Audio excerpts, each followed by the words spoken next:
अभी जिस टॉपिक के ऊपर हम बात करेंगे वो ये है कि इस कोर्स में क्या चीज़ें इंक्लूडेड है और इनके क्या बेनिफिट्स हैं। तो लेट्स फर्स्ट डेल्व इनटू कि क्या इस कोर्स में इंक्लूडेड है।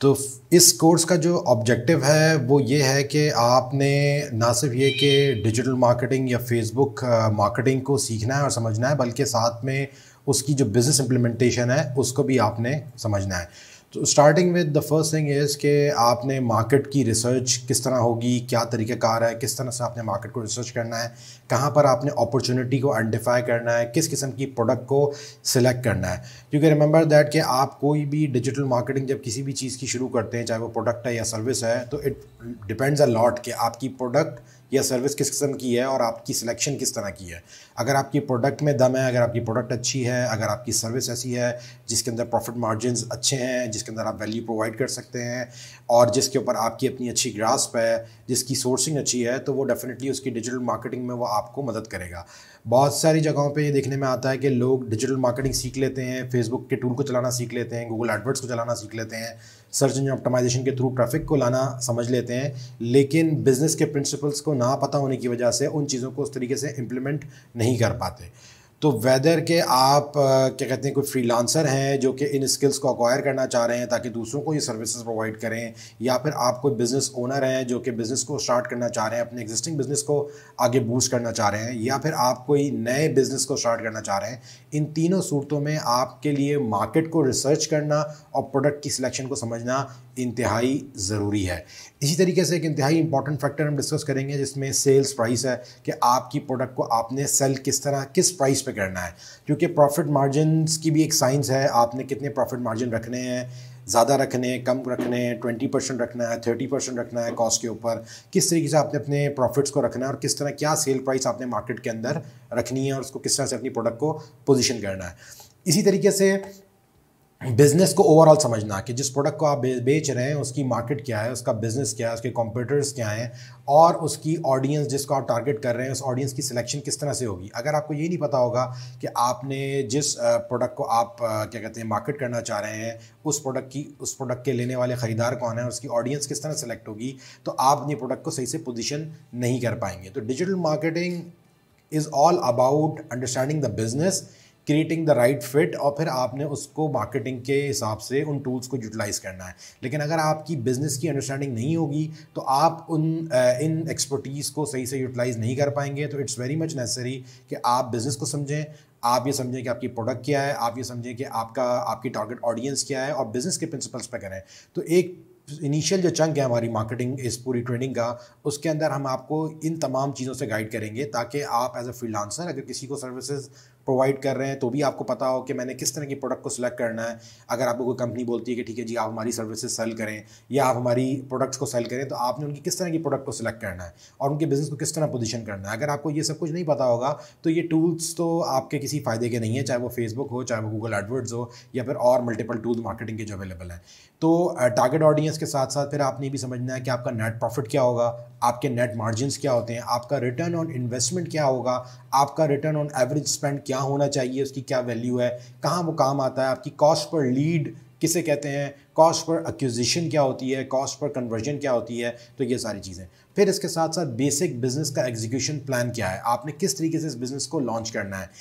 प्रोडक्ट आपके सामने आ गई, आपने कितने सेल्स के बंदे रखने हैं, क्या रिक्वायरमेंट है उसकी, आप 2 लोगों से शुरू कर सकते हैं, आप 4 लोगों से शुरू कर सकते हैं, आपको कितनी इन्वेंट्री रखनी है, किस तरह की प्रोडक्ट की कॉस्टिंग होनी चाहिए, क्या प्राइसिंग होनी चाहिए, प्रोडक्ट का क्राइटेरिया क्या होना चाहिए और उस पूरे बिज़नेस को आपने एग्जीक्यूट किस तरह करना है, कितने फंड्स लगाने हैं। क्योंकि फेसबुक पे जब आप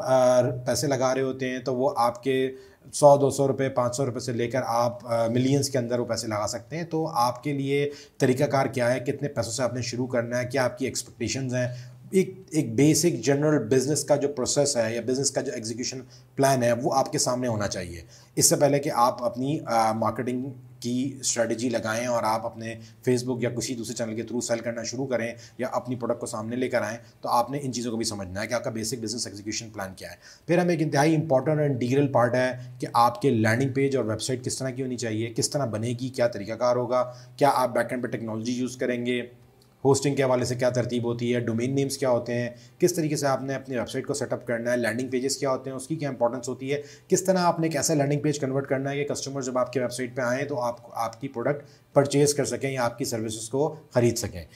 नेक्स्ट हम प्रोसेस के अंदर फिर हम बात करेंगे जी फेसबुक ऐड क्रिएशन की, कि किस तरीके से आपने फेसबुक के ऐड क्रिएट करने हैं। ऐड क्रिएटिव की यहाँ पर बात होगी, किस तरह से आपका क्रिएटिव होगा, किस तरह से उस क्रिएटिव को अगर स्टैटिक पोस्ट है तो किस तरह आपने डिज़ाइन करवानी है या करनी है, और किस तरीके से अगर आपने कोई वीडियो जनरेट करनी है तो उस वीडियो का आप किस तरह काम करेंगे, और वीडियो के कौन कौन से टूल्स हैं और उसकी स्क्रिप्ट किस तरह लिखी जाती है, उस वीडियो में आपने क्या पैगाम देना है कि वो अट्रैक्टिव हो और वो इफेक्टिव हो।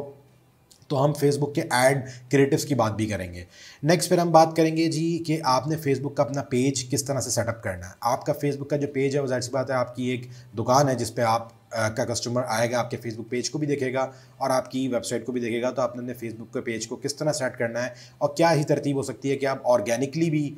लीड्स को जनरेट कर सकें, तो उसकी क्या तरतीब है और किस तरीके से आपने अपने फेसबुक के पेज को सेटअप करना है। नेक्स्ट फिर हम मूव करेंगे जी फेसबुक के अकाउंट कैसे सेटअप करेंगे आप, अकाउंट सेटअप का क्या तरीकाकार है। फिर आप जब किसी ऑडियंस, जो आपने इनिशियल ऑडियंस एक सिलेक्ट की थी कि जी मेरे बिजनेस की ऑडियंस है, तो फेसबुक पे वो ऑडियंस किस तरह से जनरेट होगी, उस ऑडियंस की सिलेक्शन आप किस तरीके से करेंगे। फिर इंतहाई इंपॉर्टेंट जो टॉपिक है इसके ऊपर वो है फेसबुक की ऑब्जेक्टिव सिलेक्शन। मुख्तलिफ किस्म के फेसबुक के ऑब्जेक्टिव्स हैं, उसमें से हम देखेंगे कि कौन सा ऑब्जेक्टिव आपने कब इस्तेमाल करना है और किस तरह के बिजनेस के लिए और किस तरह की प्रोडक्ट के लिए आपके बिजनेस को सामने रखते हुए कौन सा ऑब्जेक्टिव आपके लिए इंपॉर्टेंट है। तो ऑब्जेक्टिव की आपने सिलेक्शन करनी है।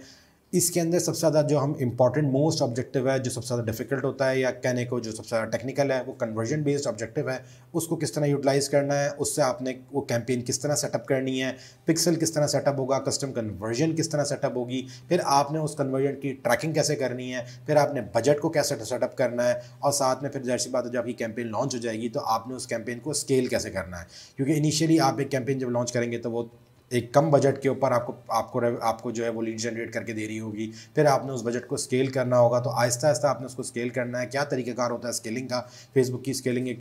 नॉर्मली लोगों को इसमें बहुत डिफिकल्टी आती है, तो फेसबुक की स्केलिंग के ऊपर हम देखेंगे। फिर जाहिर सी बात जब कैंपेन्स आपकी चल रही होंगी, रेगुलर आपका बिजनेस आ रहा है, आपको प्रॉफिट्स आ रहे हैं, आपकी प्रोडक्ट बिक रही है, तो फिर आपने फेसबुक की कैंपेन की ऑप्टिमाइजेशन को भी समझना होगा कि फेसबुक की कैंपेन्स को ऑप्टिमाइज़ कैसे किया जाता है, क्या वो मैट्रिक्स होते हैं। तो ये इस पूरे कोर्स का नटशेल है। और बुनियादी तौर पे इस पूरे कोर्स का जो मकसद है वो यही है कि आपने फेसबुक की ना सिर्फ ये कि इन एक्सपर्टीज़ को अक्वायर करना है जिसके थ्रू आप अपना बिजनेस लेकर आ सकते हैं अपने लिए या किसी और के लिए, बल्कि आपने ये भी समझना है कि वो ओवरऑल बिजनेस ऑब्जेक्टिव्स में किस तरह फिट होता है। क्योंकि अगर आपकी इनिशियल प्लानिंग ही फील्ड है, अगर आपको वो समझ में नहीं आ रहा कि आपने बिजनेस को किस तरह से प्लान करना है, तो आप कितनी भी अच्छी कैंपेन चलाएंगे तो वो आपको एट दी एंड रिजल्ट ला के नहीं देगी। तो ये इसकी पूरी आउटलाइन है।